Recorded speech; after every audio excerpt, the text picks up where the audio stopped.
मूल वैकेंसी है, मेरे ख्याल से तो आप बीच में उसके साथ छेड़छाड़ नहीं कर सकते हैं। आप सीटों का रिक्तियों का संख्या बढ़ा घटा सकते हैं। मेरे ख्याल से एक सिंगल स्लॉट एग्जामिनेशन होना चाहिए, और जो पहले की पद्धति थी, जो पुरानी पद्धति थी, वो बहुत अच्छी थी।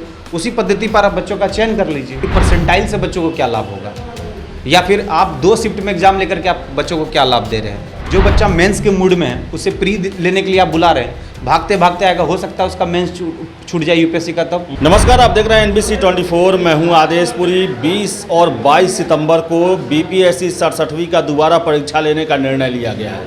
आपको बता दें कि नए अध्यक्ष आने के बाद से ये फैसला लिया गया है, लेकिन छात्रों को ये स्वीकार्य नहीं है। इसके अलावा आपको बता दें कि यूपीएससी मेंस के गैप में भी परीक्षा लेने का प्रावधान किया गया है, हालांकि आधिकारिक घोषणा नहीं की गई है। हमारे साथ हैं एजुकेशन मॉल के डायरेक्टर हैं NS राजपूत सर, और इनसे हम बात करेंगे बीपीएससी के इस पैटर्न को लेकर। सर, सबसे पहले इंट्रोड्यूस किया गया पहली बार, मेरे ख्याल से किसी पीसीएस में यह पहली बार हो रहा है कि 2 दिन में परीक्षा, परसेंटाइल व्यवस्था। छात्रों का विरोध इसी पे है, क्या कारण क्या है सर इसका?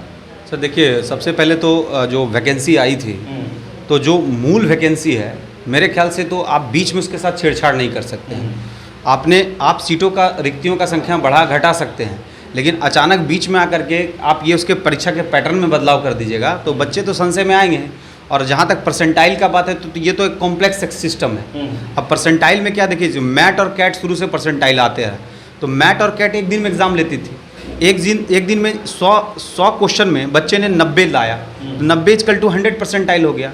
अब उससे जो कम आते गया उसका परसेंटाइल कम होता चला गया। तो एक शिफ्ट का था, लेकिन अब क्या है कि कंपैरेटिवली हो जाएगा। 2 शिफ्ट है, तो एक में मान लीजिए कि 70 टॉप गया और एक में 90 टॉप गया, तो आपके पास निगेटिव मार्क्स भी तो नहीं है, तो लॉटरी सिस्टम हो जाएगा।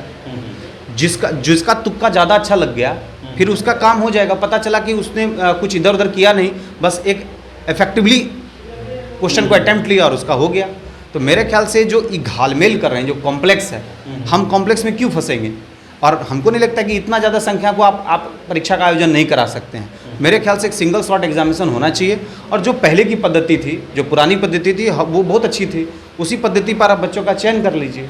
लेकिन अध्यक्ष से मैंने इंटरव्यू किया था परसों, उनका कहना है कि ये एक आखिर कभी ना कभी तो बदलाव करना पड़ेगा, और इससे जो है भ्रष्टाचार रुकेगा, क्योंकि हम अच्छे सेंटर का चुनाव कर सकते हैं, 2 फेज में होगा, तो एक पहल के रूप में इसे देख रहे हैं। आपका क्या कहना है सर? देखिए, जहाँ तक भ्रष्टाचार को कंट्रोल करने की बात है, अगर आपकी मंशा साफ है तो भ्रष्टाचार बिल्कुल नहीं होगा, और आपके मन में खोट है तो भ्रष्टाचार को कौन रोक लिया है?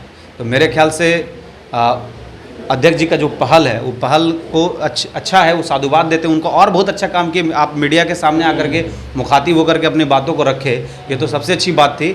लेकिन हमें वो ये बात को समझाएं कि परसेंटाइल से बच्चों को क्या लाभ होगा, या फिर आप 2 शिफ्ट में एग्जाम लेकर के आप बच्चों को क्या लाभ दे रहे हैं। हमें नहीं लगता कि बहुत खास इसमें लाभ होने वाला है। इसमें और ये कम्प्लेक्स नेचर में फंस जाएगा। मान लीजिए कि परीक्षा का रिजल्ट आप अनाउंस करते हैं, एक तो बच्चे फॉर्म भरने का इतना लंबा समय वेट किए हैं, और परीक्षा का रिजल्ट होता है, और ये लोग कोर्ट चले जाते हैं, और कोर्ट में फिर इसको स्टे लगा दिया जाता है, तो एक लंबी अवधि हो जाएगी। लंबा बस कोर्ट केस कचहरी चलते रहेगा, और ये परीक्षा का पद्धति जो है यहीं पर रुका रहेगा। तो मेरे ख्याल से आप बिना विवाद में, ठीक है, 68वीं के लिए आप पूरे फ्रेश तरीका का तैयारी कीजिए। 68 में आप पहले से बच्चों को कन्विंस कर दीजिए कि आप किस तरीके का प्रयोग कर रहे हैं। ये लास्ट टाइम में आकर के आप एक कॉम्प्लेक्स सिस्टम को फंसा रहे हैं, इसका मतलब कहीं ना कहीं आप चाह रहे हैं कि कॉम्प्लेक्स सिस्टम में फंस जाए। देखिए, शिक्षक के नियोजन में क्या हुआ था, जब भी लगता था कि अब शिक्षक का नियोजन हो जाएगा, एक हवाला देती थी, कंडिका नंबर 457/2020 में ऐसे ऐसे बात है, और कोर्ट ने इस पर आपत्ति लगाया और उसको बंद कर दिया। और आपको 2019 का शिक्षक नियोजन 2022 में अभी तक क्लियर नहीं हो पाया है, और 2011 में स्टेट पास किया है। बुजुर्गियत आ गया उन लोगों में। तो ये अगर आप कॉम्प्लेक्स करना चाहिएगा तो हो ही जाएगा। सर, एक और चीज़ है, मेंस के यूपीएससी मेंस के गैप के बीच में, आखिर कभी सुने हैं आप कभी कि मेंस के गैप के बीच में किसी स्टेट पीसीएस का पीटी का एग्जाम रखा जाए? एक आयोग का ये टारगेट होता है, क्योंकि कहीं ना कहीं इन्फ्लुएंस तो सब सेंट्रल से है। यूपीएससी को तो, चूँकि दोनों संवैधानिक संस्था है, तो चाहे राज्य लोक सेवा आयोग हो, चाहे वो यूपीएससी हो, ये दोनों अपने तरीके से काम करती है। और जाहिर सी बात है, जिस संवैधानिक में आपको जो दायित्व मिला है, आर्टिकल नंबर 315 में आप भी हैं, यूपीएससी भी, तो कम से कम संवैधानिक तरीके से दोनों मैच करा लीजिए। जो बच्चा मेंस के मूड में है, उसे प्री लेने के लिए आप बुला रहे हैं, भागते भागते आएगा, हो सकता है उसका मेंस छूट जाए यूपीएससी का। तब या कि दोनों के बीच में कुछ दिक्कत हो जाए, तो आप इस तरह से आप क्या कर रहे हो, उसे अटेंडेंस ही बनवा रहे हैं। मेरे ख्याल से अगर इतना दिन नहीं लिए तो एक सर्टेन टाइम कीजिए ताकि दोनों बच्चा अपेयर हो पाए और दोनों का जो घालमेल है उससे बचा जा सके। सर, इन सब के बीच में अभी तक डेट नहीं घोषित हुआ है, लेकिन 20-22 चर्चा चल रहा है। छात्रों को आप क्या कहना चाहेंगे?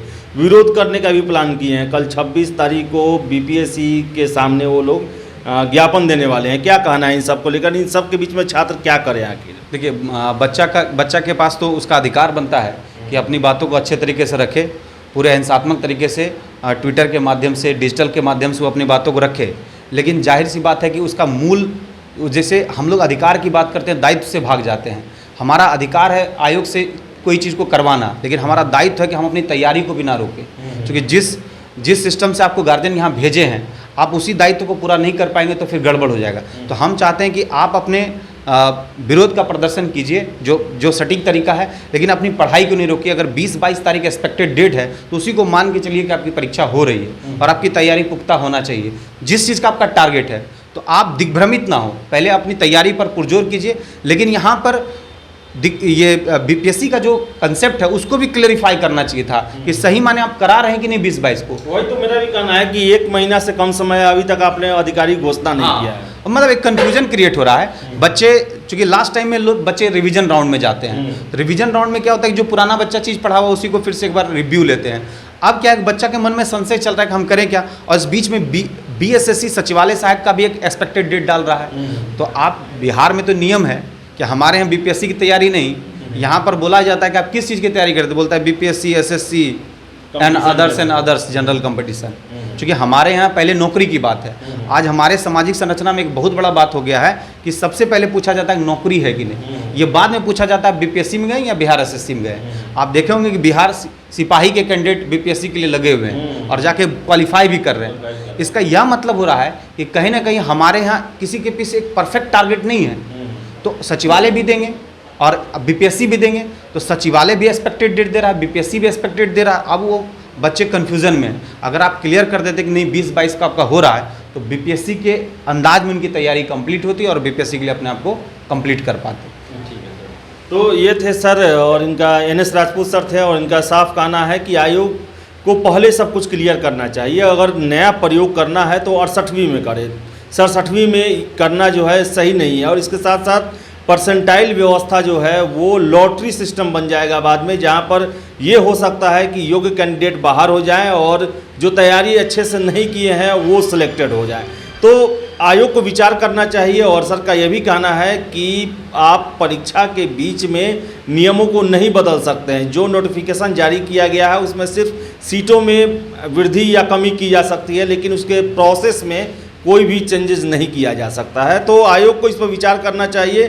और छात्रों को सबसे ज़्यादा ऑब्जेक्शन है, तो इसको ध्यान में रखते हुए इस पर ज़रूर कार्रवाई करना चाहिए और 1 दिन में परीक्षा का आयोजन करवाना चाहिए। तो फिलहाल इस वीडियो में इतना ही।